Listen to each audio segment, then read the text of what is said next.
Dividiré mi exposición en 3 puntos. En primer lugar, el influjo de Dionisio el Areopagita en la obra de Santo Tomás. En segundo término, algunas reflexiones acerca del influjo de San Juan Damasceno en la misma producción de la Quinate. En tercer lugar, haremos algunas breves referencias a los textos de Santo Tomás de Aquino donde se comprueba tal influjo en la Suma de Teología con una referencia comparativa respecto de las otras obras. En primer lugar, entonces, el influjo de Dionisio. Como sabemos, este personaje es desconocido. Los medievales lo confundían con el Dionisio del cual se habla en el capítulo 17 de los Hechos de los Apóstoles, convertido por San Pablo, que aprendió de San Pablo la teología, especialmente la teología mística, y que por tanto gozaba en cierta manera de una participación de la autoridad apostólica. Era el primero de los teólogos. Sabemos que el Corpus Dionisianum está compuesto por obras de naturaleza compleja, en la cual se presentan influjos filosóficos posteriores a la época de San Pablo. Los estudiosos datan estos escritos alrededor del siglo V y VI, entre los siglos V y VI de nuestra era, aunque hay elementos que hacen vislumbrar un origen anterior, probablemente del siglo IV. Tengo la impresión de que estos escritos no pertenecen a un solo autor, sino a una tradición, probablemente una tradición de tipo monástico. Efectivamente, en los mismos escritos se hace referencia a la tradición que está entre nosotros. Se hace referencia a maestros importantes, especialmente Hieroteo. El influjo de Dionisio el Areopagita en la obra de Santo Tomás es capital. Es paralelo dentro de la patrística al influjo de San Agustín. San Agustín es el gran teólogo de raíz latina. Dionisio Areopagita es el gran teólogo de raíz griega. Ciertamente, el volumen de la obra de Dionisio es inferior al de la de San Agustín, y por este motivo encontramos menos citas de Dionisio que de San Agustín, que es en absoluto el autor más citado por Santo Tomás. Dionisio, sin embargo, está citado unas 1700 veces a propósito de todos los temas, sea filosóficos como teológicos. Dionisio influye sobre Santo Tomás en su concepción general. El doctor Martínez ha citado mi tesis doctoral en filosofía, que fue justamente sobre el comentario de Santo Tomás al De Divinis Nominibus de Dionisio el Areopagita. Contemplando la arquitectura de la obra de Dionisio y después paralelamente la de Santo Tomás, se ve que su concepción general está presente en todas las partes de la exposición filosófica y teológica de la Quinate. A propósito de esto, cito en particular el tema de las uniones y discreciones divinas, desarrollado por Dionisio en el capítulo 2 del De Divinis Nominibus. En Dios hay uniones que corresponden a las perfecciones absolutas y hay distinciones. Esas distinciones las conocemos en primer lugar por la revelación de las personas divinas, de la Santísima Trinidad, pero captamos además que todas las cosas, en cuanto son distintas recíprocamente en la realidad, tienen su origen en la perfección absoluta de Dios. En este sentido, la concepción de las uniones y distinciones o discreciones divinas hace progresar el pensamiento filosófico de Santo Tomás, incluso más allá de Aristóteles, el cual conocía como última distinción de la realidad la que existe entre el acto y la potencia. En Dionisio captamos otro origen de la distinción que está en las personas divinas, que aún siendo realmente distintas entre sí, mantienen la simplicidad y la unidad divinas. Este tema será capital para entender adecuadamente la concepción de la persona en Santo Tomás de Aquino. En este segundo capítulo del De Divinis Nominibus, el mismo Dionisio hace referencia a las uniones y distinciones que no están solamente en la realidad y en la mente divina, sino también en las criaturas racionales, en los ángeles y en los hombres. En los hombres hay muchas luces que coexisten, que se compenetran recíprocamente. Este tema, a través de la mediación de San Juan Damasceno, entrará en Santo Tomás de Aquino, el cual lo combinará de una manera magistral con el pensamiento de Aristóteles, especialmente con el tema del de ánima, hepsige pos estita panta, anima est quodammodo omnia.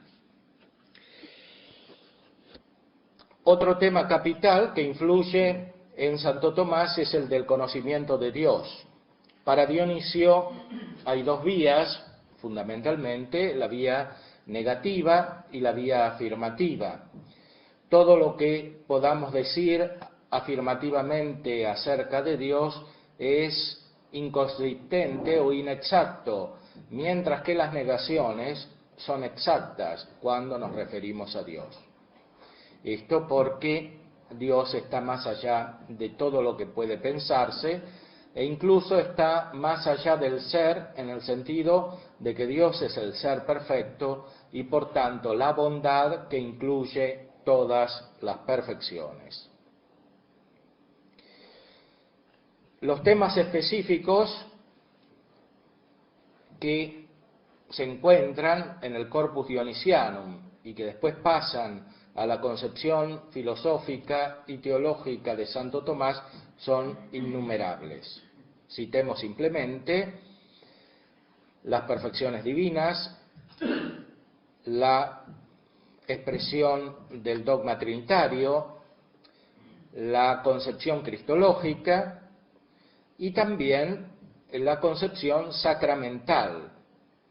El libro de Dionisio el Areopagita acerca de la jerarquía eclesiástica es un tratado de sacramentología y Santo Tomás lo tendrá muy en cuenta por lo que se refiere especialmente al sacramento principal, que es el de la Eucaristía.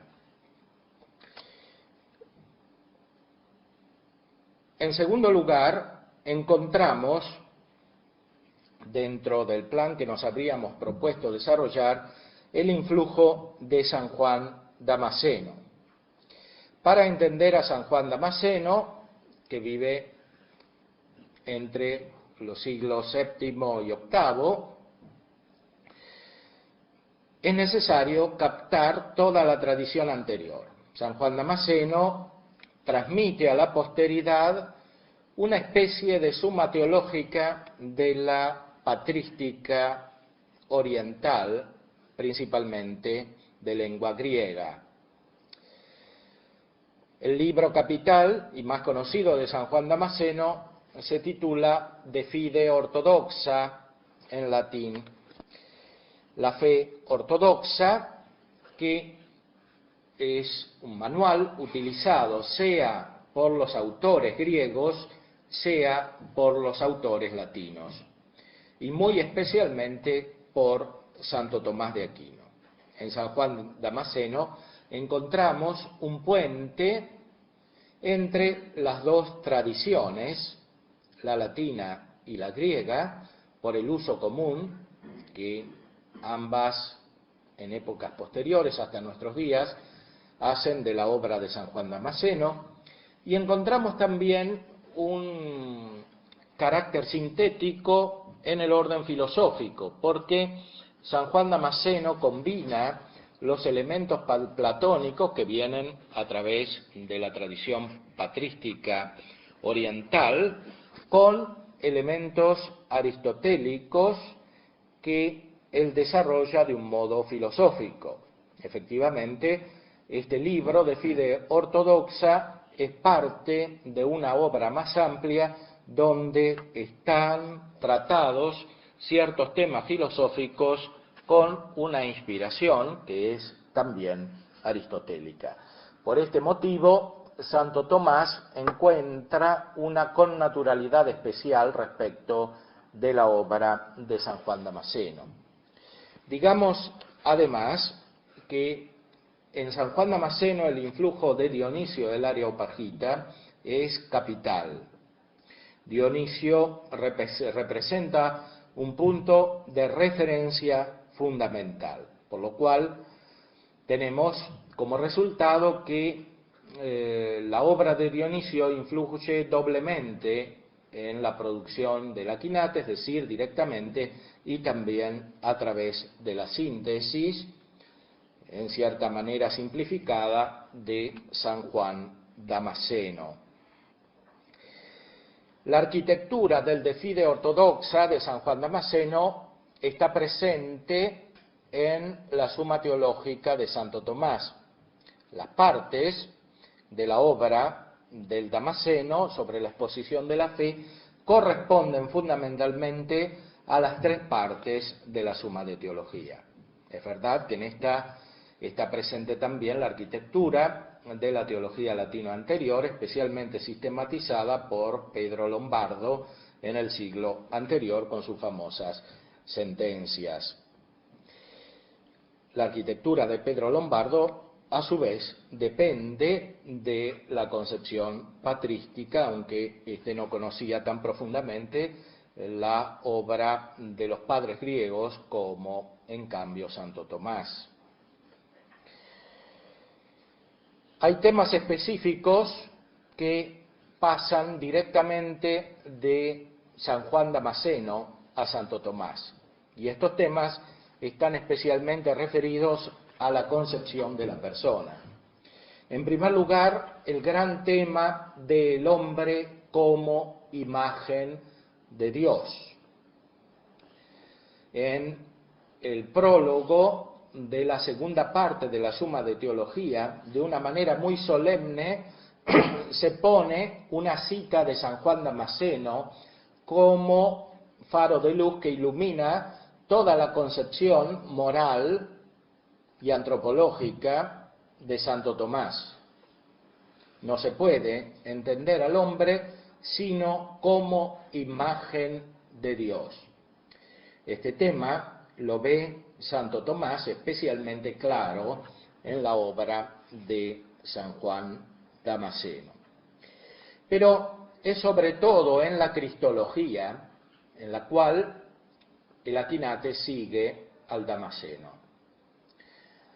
En la parte especulativa del tratado cristológico de la Suma de Teología encontramos citas sistemáticas y permanentes del De Fide ortodoxa, tercer libro de San Juan Damasceno, muy especialmente por lo que se refiere a la persona compuesta del Verbo de Dios.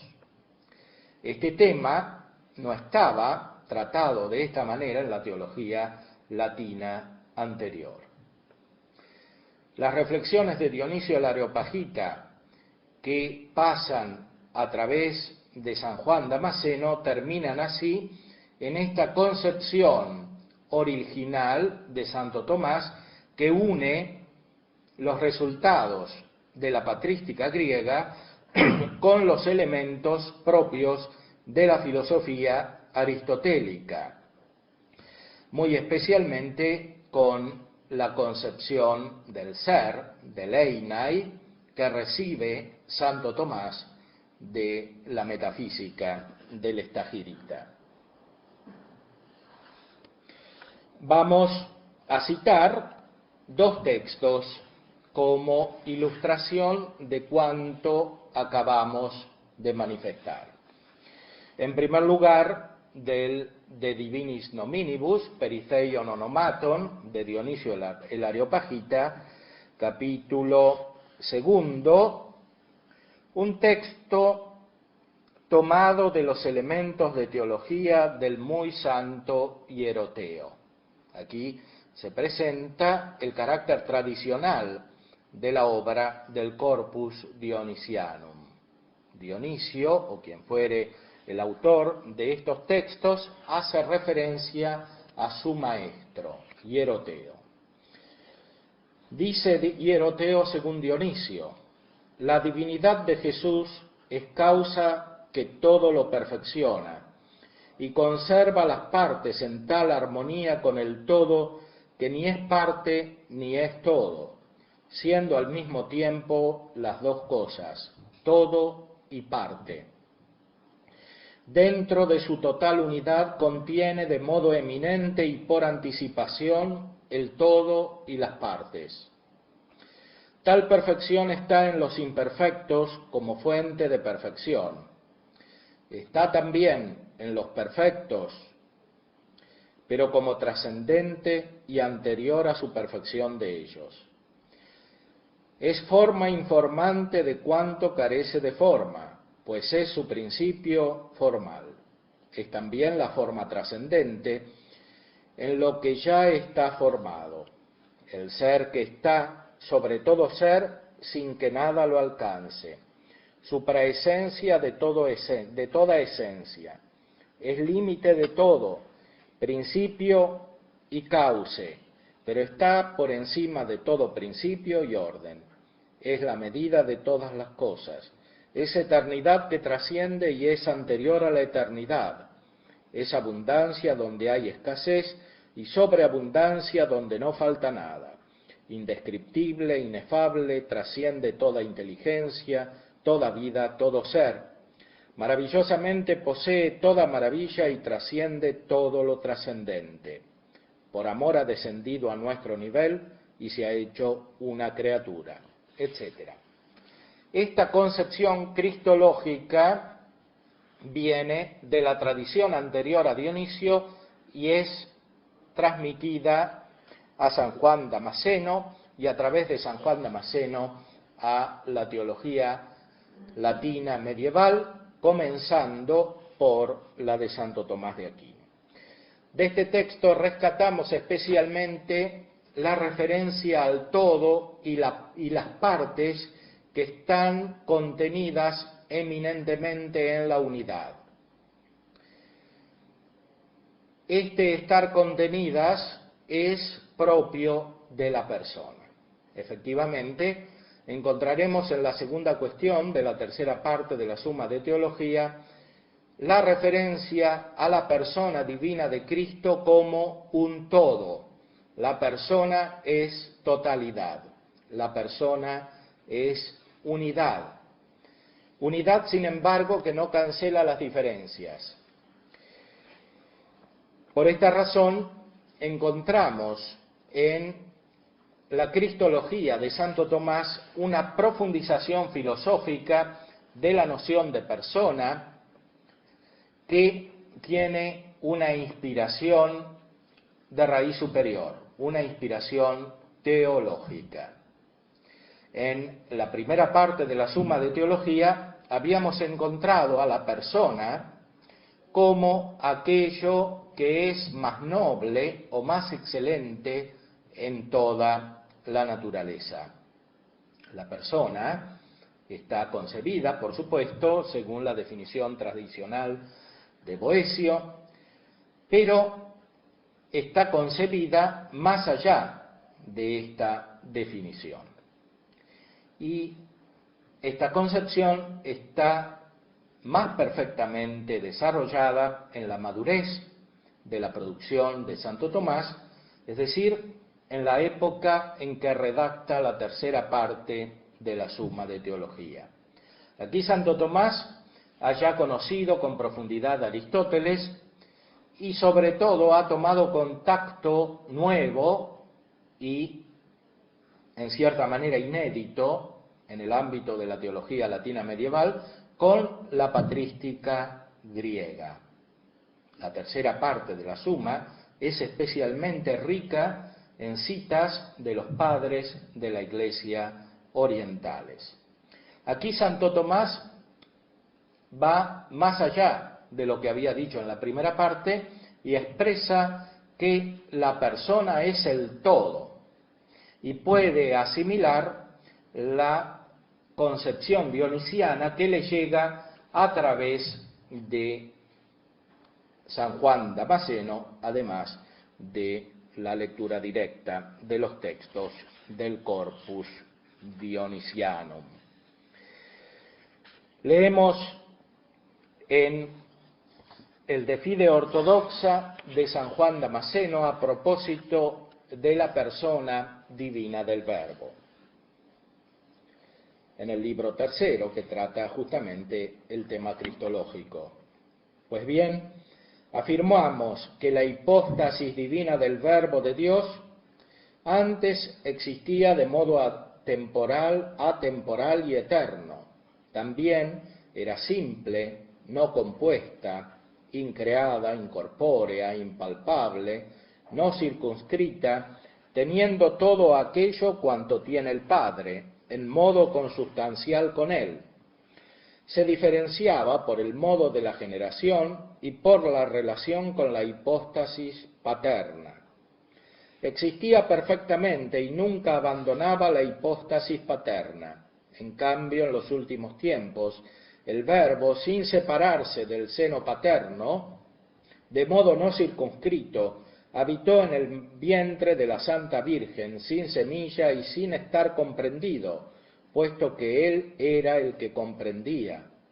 También, con la misma santa hipóstasis eterna, tomó carne para sí mismo de la Santa Virgen.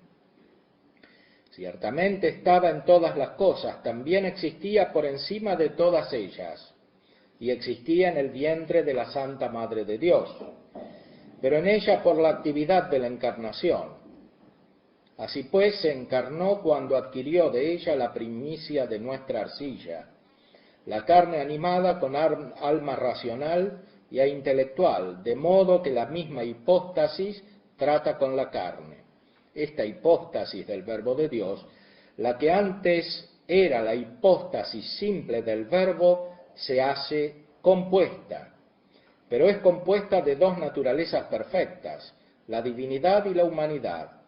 Esta hipóstasis lleva en sí la característica definitoria propia de la filiación divina del Verbo de Dios, en lo que se distingue del Padre y del Espíritu, y las propiedades características y definitorias de la carne, en lo que se distingue de la Madre y del resto de los hombres.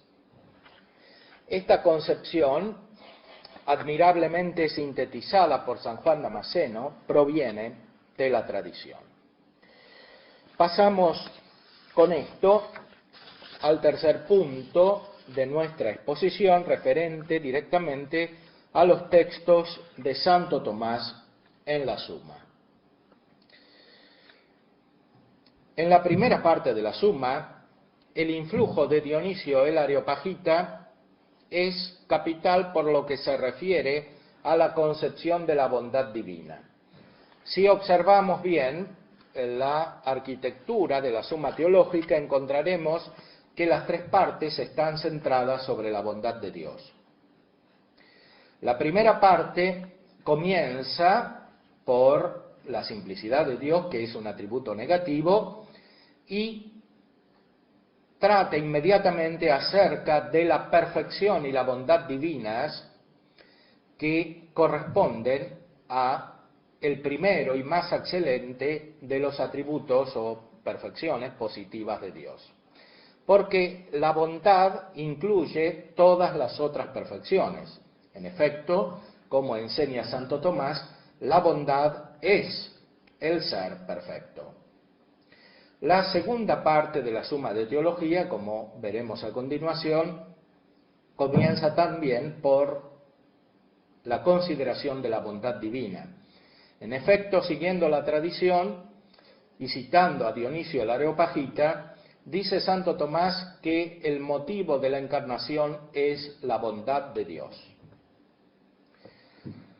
La tercera parte, entonces, está centrada en la bondad de Dios.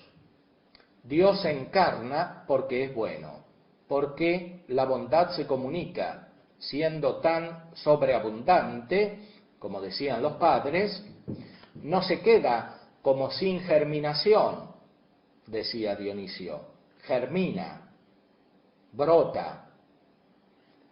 No solo crea el mundo, sino que se dona personalmente en la encarnación del Verbo. La encarnación del Verbo de Dios es la máxima comunicación de la bondad divina. Entre la bondad de Dios concebida como origen de toda realidad y esta bondad concebida como origen de la intervención personal de Dios en la creación, encontramos al hombre que es imagen de Dios. La segunda parte de la Suma de Teología, entre la primera y la tercera, comienza también por la consideración de la bondad divina. En efecto, las cuestiones 1 a 5 de la segunda parte, prima secundae, tratan acerca de la beatitud como fin del hombre. La beatitud es al mismo tiempo la bondad de Dios y la bondad del hombre, porque el hombre se hace bueno, es decir, perfecto, cuando llega a recibir la participación de la bondad divina, cuando llega a ser como Dios por participación. Veamos entonces brevemente algunas referencias textuales. En primer lugar, encontramos en la cuestión 4, artículo 2 de la primera parte, la presencia de todas las perfecciones en Dios. Todo está en Dios, de una manera eminente. Dice Dionisio que Dios, en un solo ser, concentra todo lo existente. Deus in uno existentia omnia prehabet. Esta concepción, que Santo Tomás toma directamente de Dionisio, es capital para entender la persona. Las personas divinas, por supuesto, porque esto se realiza eminentísimamente en Dios, pero también las personas humanas. La persona es totalidad, no al modo como las partes se componen en las cosas físicas, sino al modo como las perfecciones se componen en Dios. El hombre, siendo imagen de Dios, realiza esta unidad divina de todas las perfecciones por participación. Y es lo que había captado Aristóteles cuando dijo que por el entendimiento el hombre, el alma del hombre es de algún modo todas las cosas. Dice aquí también Santo Tomás, si pues Dios es la primera causa eficiente de las cosas, es necesario que preexistan en él las perfecciones de todos los entes del modo más eminente. Y esto es lo que viene a decir Dionisio cuando escribe, hablando de Dios, que ni es esto ni deja de ser lo otro, sino que es todas las cosas, porque de todas es causa. Y más adelante agrega todavía Santo Tomás, siguiendo a Dionisio,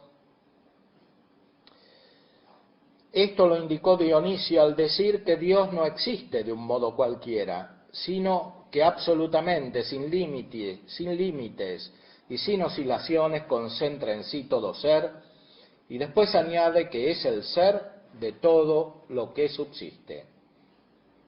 Agrega también, dice Dionisio que así como el sol, sin experimentar cambios ni dejar de brillar, sin interrupción concentra unificadas en sí mismo las múltiples y variadas substancias y cualidades del mundo sensible, con mucha mayor razón es necesario que todas las cosas preexistan naturalmente unificadas en quien es la causa de todas.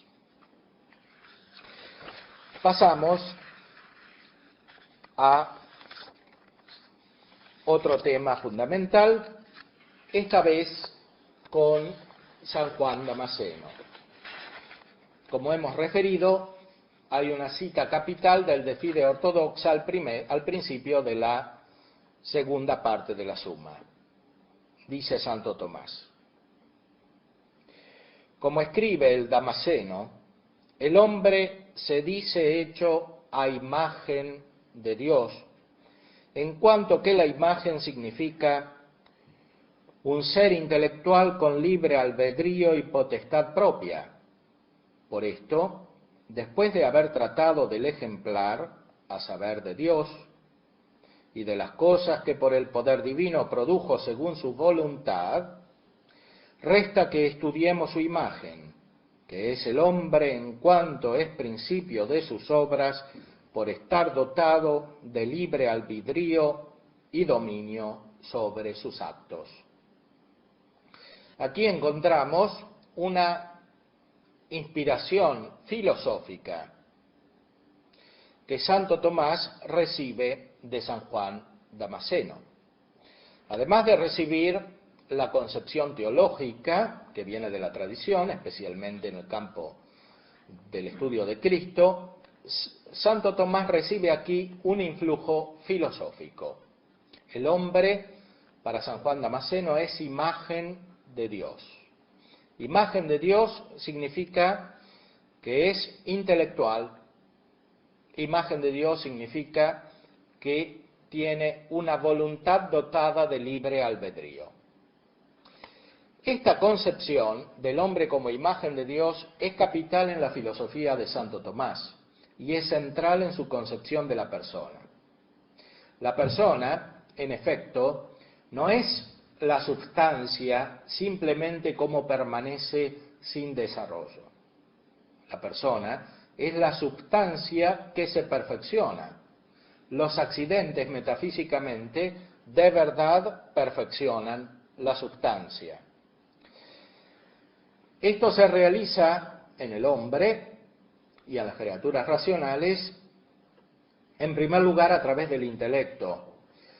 El intelecto es imagen de Dios en el hombre no solamente porque recibe las perfecciones divinas participadas en las esencias creadas, sino porque él mismo, como entendimiento agente, pone lo inteligible en acto.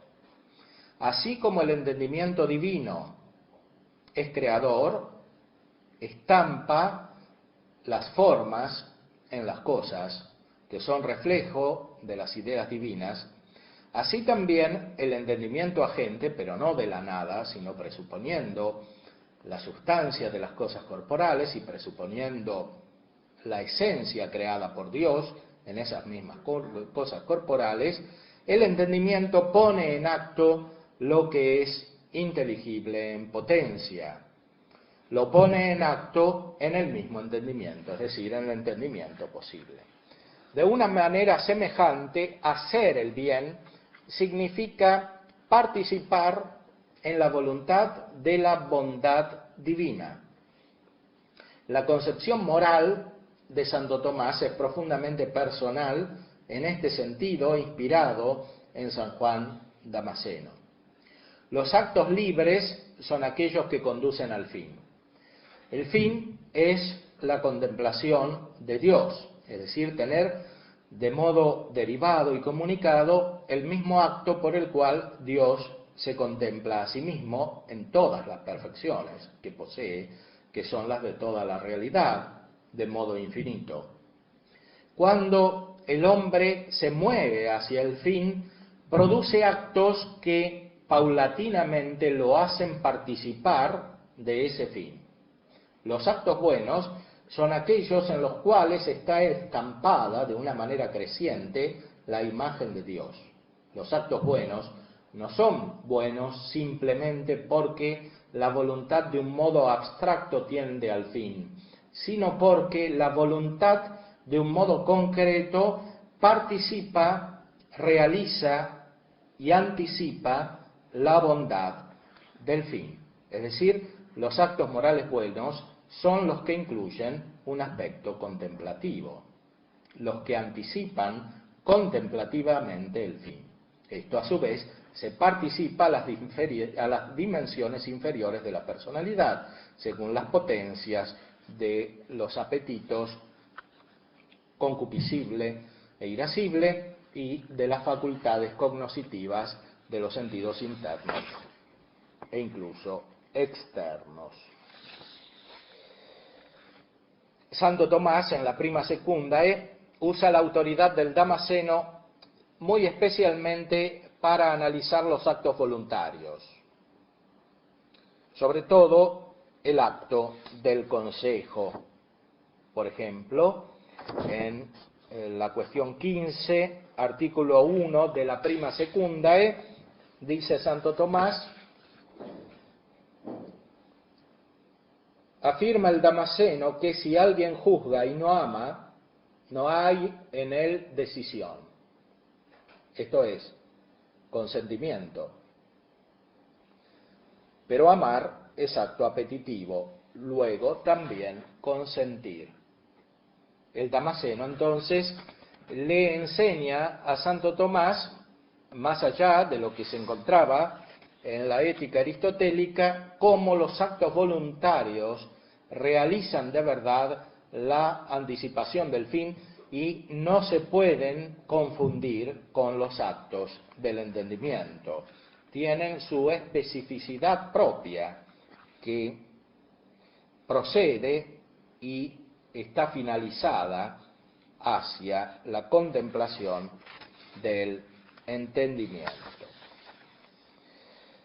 También en el campo del estudio de las pasiones, Santo Tomás sigue a San Juan Damasceno, que tiene a su vera la tradición de no solamente la teología especulativa de los padres griegos, sino también la teología espiritual práctica de los padres del desierto,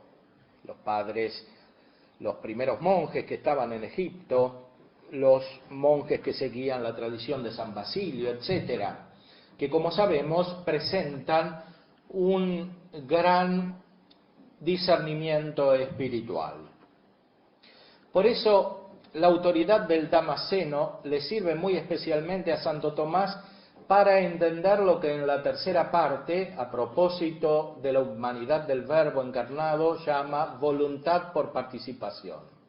Voluntas per participationem. La parte afectiva del hombre es voluntaria, pero no con la misma voluntariedad que posee el alma en su potencia que tiende al bien. Es una voluntariedad por participación, de modo paralelo a cómo el hombre, como decía Aristóteles, jamás piensa sin la imagen. El hombre no puede querer sin los afectos. Los afectos presentan el sustrato de la actividad voluntaria. Esto lo aplica Santo Tomás muy especialmente a las pasiones de Cristo. Según la tradición oriental representada por San Juan Damasceno, Cristo tenía pasiones perfectas, es decir, perfectamente subordinadas a la razón, y por eso es necesario denominarlas más que pasiones, pro-pasiones. Volviendo a la Prima Secundae, Santo Tomás dice con el Damasceno que hay 4 especies de tristeza. Cuestión 35, artículo 8 de la Prima Secundae. Esas 4 especies de tristeza, abatimiento o ansiedad, compasión y envidia, están inspiradas en la enseñanza de Gregorio Niceno y de San Juan Damasceno. Terminamos con la referencia al tema cristológico. Hemos visto que al principio de la tercera parte está citado Dionisio. La naturaleza de Dios es la bondad.